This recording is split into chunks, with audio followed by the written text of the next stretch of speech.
इटलीचा प्लॅन करताय तर ह्या गोष्टी डेफिनेटली मिस करू नका. सो हा होता माझा दिवस पहिला नापोलीचा. मी रेडी झाले आणि आमचा प्लॅन होता की आजूबाजूच्या गोष्टी एक्सप्लोअर करायच्या. सो थोडी रात्र झाली होती. So just around the place गेलो आणि मग स्पाकानोली नावाची एक स्ट्रीट होती.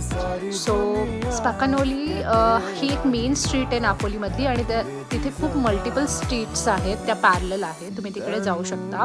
त्याच्यानंतर सगळ्यात महत्त्वाची गोष्ट करायला गेलो ते म्हणजे नापोलीचा पिझ्झा खायला गेलो. सो आम्ही 2 पिझ्झा ट्राय केले नापोलीचे, जे सगळ्यात फेमस आहेत आणि तुम्ही बघू शकता हा पिझ्झा केवढा जास्त मोठा होता.